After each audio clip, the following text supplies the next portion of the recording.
ngapha i-stationary naso ilist yakhona yinde ingaka angazi ukuthi ngiyiqala kuphi ngiyise ngakuphi. Batsala nzima kakhulu abazali ukuhlangabezana neemfuno zesikolo zabantwana babo nanjengoko amaxabiso exhomile. Learners are enjoying the classes, they are benefiting a lot from our classes, and what is amazing that they also get the support from their parents. Umbutho ongajonganga nzuzo ihlumisa imfundo eGqeberha eMpuma Koloni ulungiselela inkqubo yawo yokuncedisa abafundi bematriki kwizifundo abatsala nzima kuzo. Umqeqeshi Bafana Bafana uthi aqhuba kakuhle amalungiselelo e-AFCON kodwa kukho ixhala lokuba umdlali uMuthobi Mvala hleze angadlali kule tumente ngenxa yomonzakalo.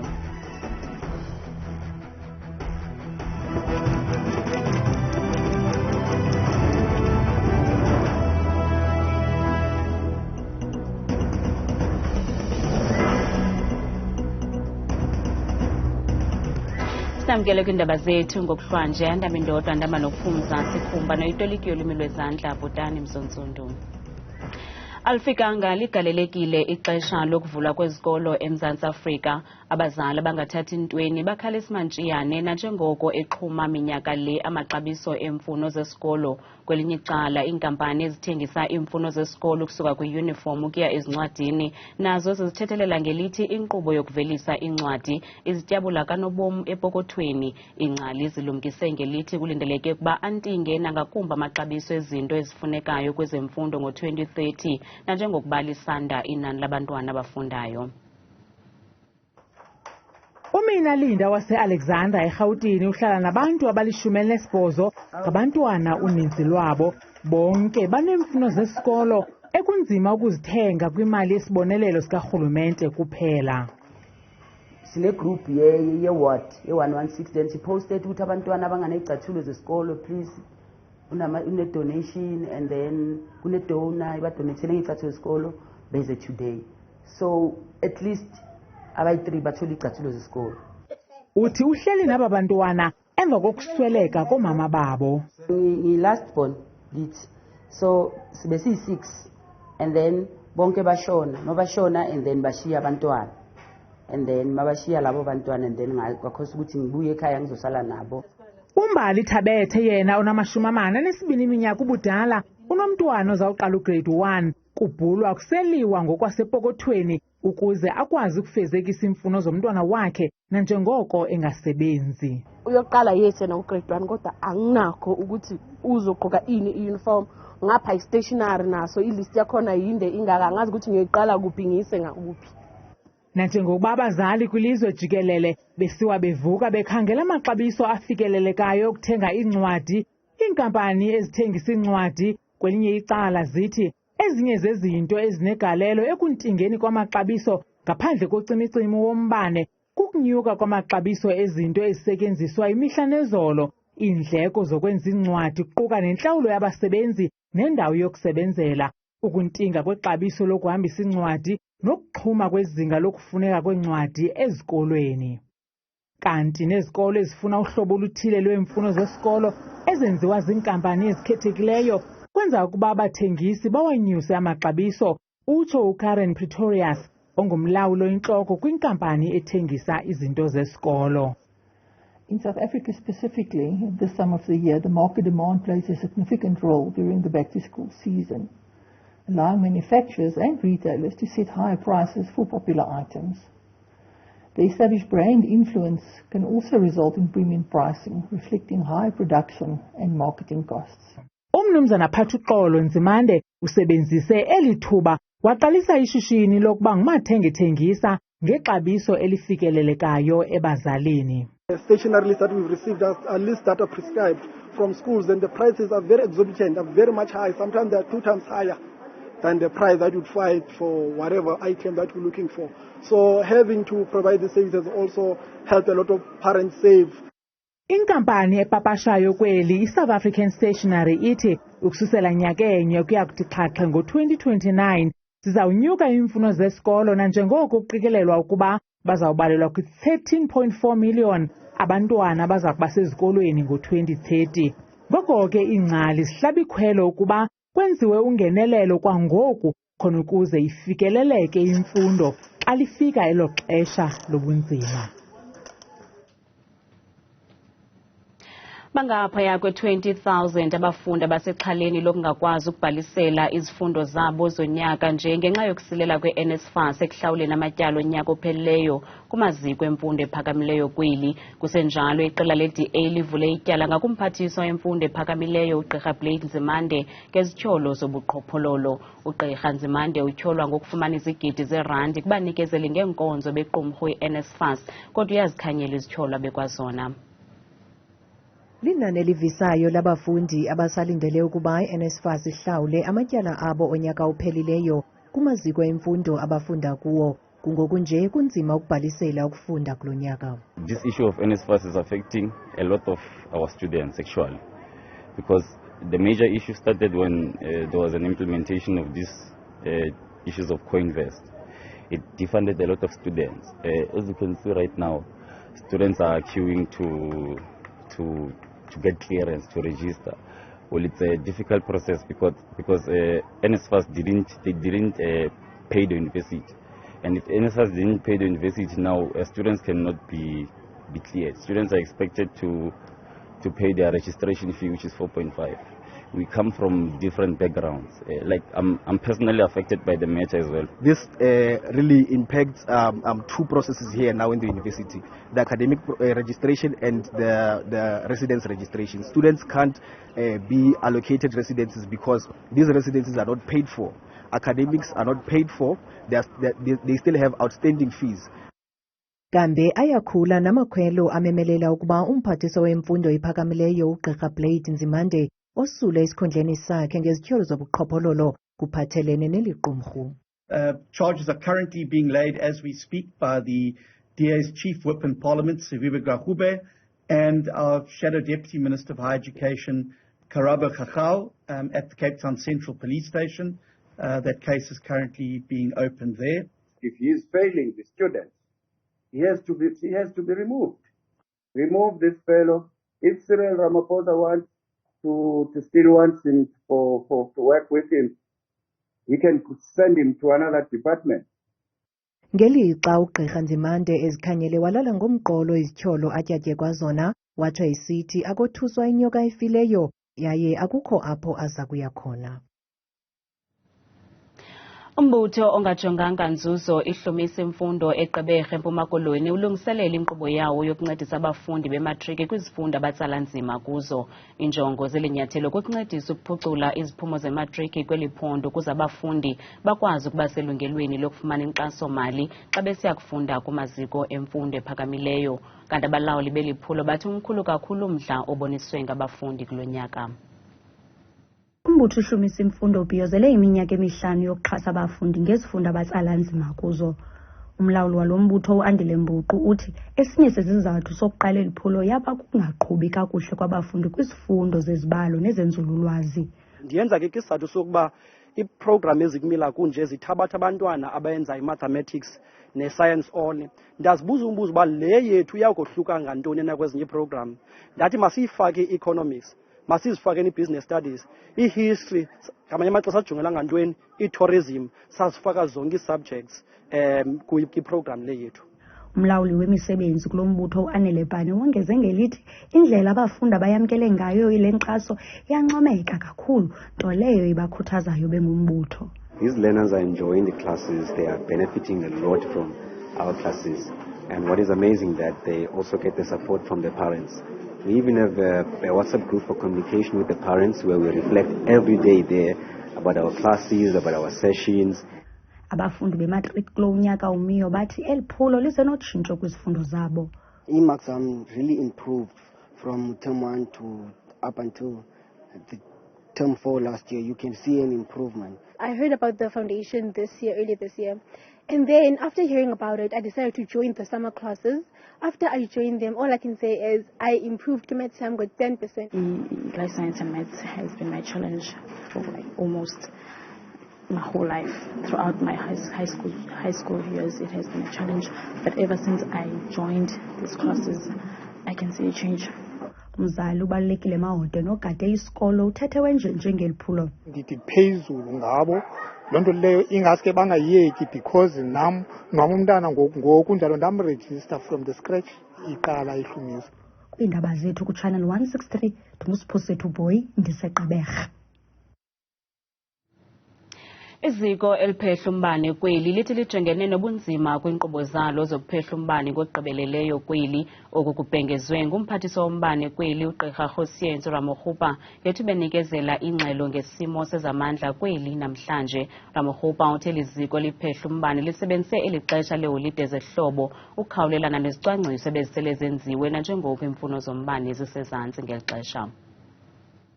The system, the grid is unreliable as a result of legacy issues, underinvestment, no investment in some instances on planned maintenance. Eskom did not have sufficient funds to invest in that planned maintenance. Thanks to the intervention by National Treasury that allowed that fiscal support, now Eskom has gone aggressive in that planned maintenance, almost trying to recover what we have lost over a period of time. It's going to take time for us to do that.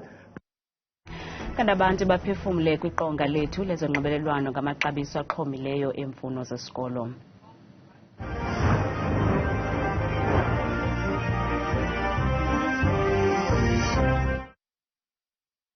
Mna ndizincede ngothenga ngoDisemba, hayi ndisifikeleka ndoko ngoDisemba.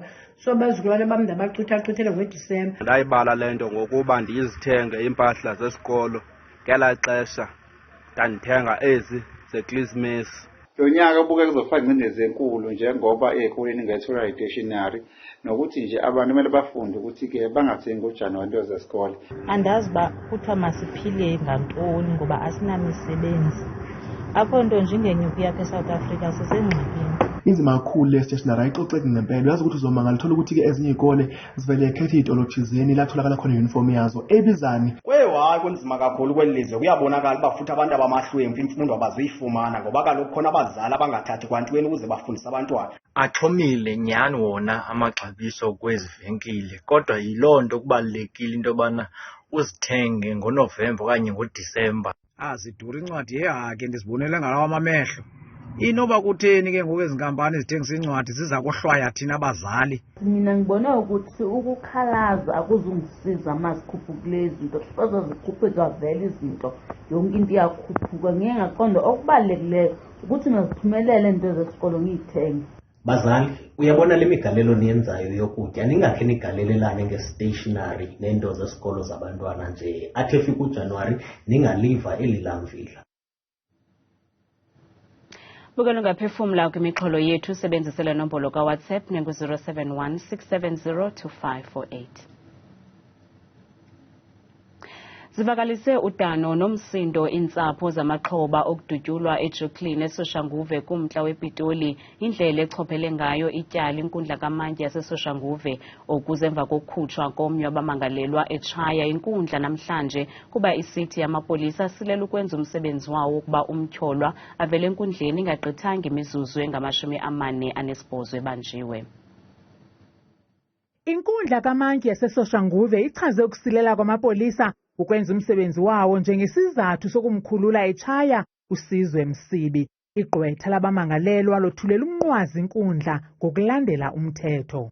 The court is upholding the law as it should stand. There's nothing unto it. The police ought to have done their job properly and they failed to do that. Kwinkundla ibigcwele ngamalungu eentsapho ezichaphazelekayo ngethuba uSizwe ekhululwa. Usapho lukaPhumulang Molakapatlo lukholelwa ekubeni abenziwanga bulungisa konke. I'm not undermining the people who are handling the case, but with what we heard from the court to say this person has been released because of technicalities, I mean it tells a lot to say that means these people didn't know. Understand? It's like a chess game here. Criminals are always winning and so forth. Udade bomnye wamaxhoba uthi oku kubakhumbuza into abayicingayo yokuba bafuduke eJuklin kuba akukhuselekanga. Laa ndawo ayikhuselekanga. Umalume wam wayekhe wayithetha yokuba kufuneka sifudukele eSoweto. Baqala ngomama wam abambulala kwangale ndlela ngo-2000. Umnumzana Mkhoro oligqwetha labamangalelwa abathathu utyhola amapolisa ngokubetha omnye wabo abameleyo. He has informed me that he has internal injuries emanating from assault from the police. That is the instruction I received from my client.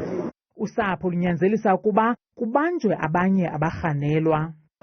I think batho ba abazali fela abantane and then bana baba justice.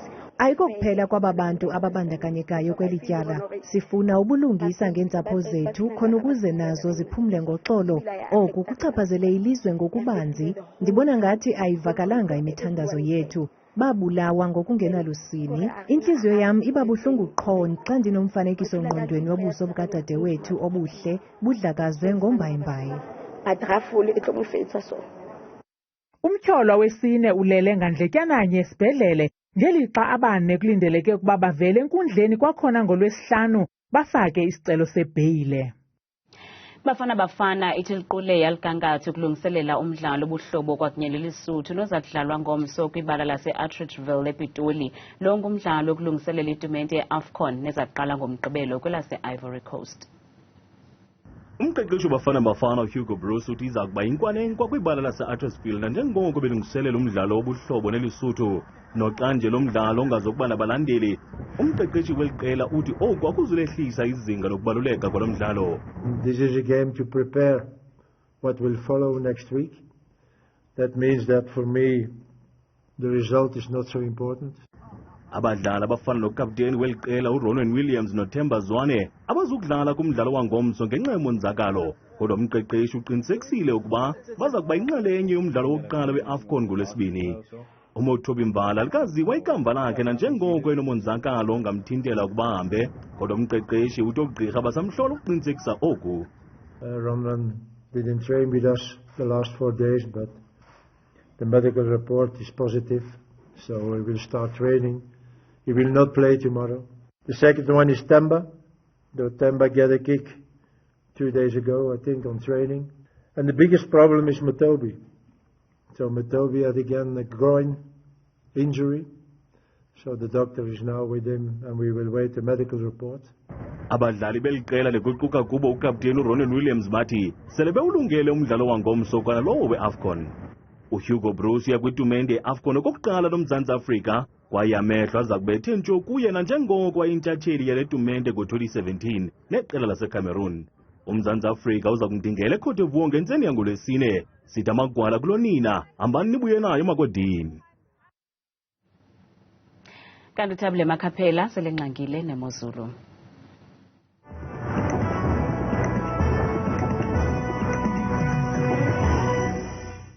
Utshile bethu mabukhofe futhi kuvakele kaloku apha kuMzantsi Afrika kuphela kwidesika yakho iindaba ndiyabulela ke mbukela mekhaya ndikwamkela bethuna kaloku kweyam idesika yeMozulu. Mna ke ndikuThabile Makhaphela umamthembu ungoza apha eMzantsi Afrika ngomso yenjenje imeko yeMozulu. Masivule ke mzothu siphosele ngokubanzi kaloku uMzantsi Afrika kuphela sijonge ngokubanzi iingxelo ezifana nemimoya ephakamileyo kakhulu ukubhudla ukuqatha kwemimoya nokutshisa kakhulu kwekwelanga ngomso futhi ngokukwaba kosuku phaya kulumkisiwe kaloku phaya kwaZulu Natal ngemvula ezimandla kaloku ngomso ezidala ke amathuba ezikhukhula nalapha ephondweni eGauteng. Kodwa ke ngomso phaka koPretoria kuhle noko ngo-70 degrees bayivale kamandi ngelamini futhi ngamashumi nje abe nesithoba napha kaloku oThabazimbi ephondweni eliphezulu kakhulu eMzantsi Afrika. Noko inhlelo Mozulu zoxa ithanda ukusilekela ngawo kaloku umbukeli wam nabashumi 3 nje abe nesibini. Ngomso ke amaqondo wethu aphansi naphakamileyo apha eMzantsi Afrika sivule kaloku phaya ephondweni leMpuma Koloni njengaphaya kaloku eMpuma Koloni eAlvani lishumi nje likhatshwa sisithandathu bayivale imini futhi ngo-26 degrees. Nasabukela iMozulu phaya ephondweni futhi phaya ko-Free State kumbindi apha eMzantsi Afrika njengaphaya kaloku eVelkom ngo-17 degrees baqoshelisa usuku labo futhi ngamashumi nje avalwa sesasibhozongo ngurhatya. Sebenze nje kaloku mzozo nalo kaloku iphondo lethu phaya eNtshona Koloni phaya enqwemeni koFred Ndal kuhle phaya ekuseni ngo-17 degrees bayivale kamandi futhi kuphele kamandi phaa ngokuhlwa ngomso ngo-27 degrees namathontsana nje itshisa nephaa ebusuku. Benje nje phaya ephondweni mbukela ekhaya eNorthern Cape njengaphaya kaloku kumanxe laphondo koKuruman ngo-20 degrees bayivala la mini kusebekele kakhulu phaya amathonsi emvula nokusebekela kakhulu kwezulu phaya ngala-32 degrees kurhatya ngomso. Benje nje phaya ephondweni eNorthwest ngomso njengapha kumazantsi kaloku Vryburg ekuseni futhi lishumi nesithandathu bayisoka kamandi bukele noxa ihamba nezantyalantyala zemvula ngamashumi 3 nje ekhatshwa sisithathu futhi. Nanto kaloku mbukele ekhaya iMozulu phaya ephondweni eGauteng ngomso kumbindi okanye incam yelaphondo kumazantsi eSprings ngo-15 degrees kanti phaya ekuseni futhi eJohannesburg lishumi nje kamandi likhatshwa sisithandathu bavala imini futhi ngo-21. naso ke bukele imeko phaa kumantla apha eMzantsi Afrika ephondweni lethu eliphezulu eLimpopo phaa kaloku kophalaburwa 21 degrees ekuseni bayivalela into eyisonga amandi futhi kupholile ngabashumi mathathu nje ananye. Msonsundi wami ozoleyo phetheya Mpumalanga benjeje emalahleni ngomso Gqibeko 17 degrees bavala imini yabo kamandi futhi noqaka kusibele phaa ngorhatya futhi ngo-26 degrees phaa kumantla njengaphaa koMiddleburg ku-29 ebusuku. Naso lethu masibe phaa kwasivala ke mbukele KwaZulu Natal Pongola ngo-19 ekuseni xa bevuka bavala usuku ngamafutha angephi nemvula futhi ngo-33 degrees Vryheid ku-17 ekuseni kanti ebusuku ku-28. Basula ke itsho ke imeko apha kwam kudeska Imozulu mna uqhuza nikoda ndikuthanda kanje xesha limyawule.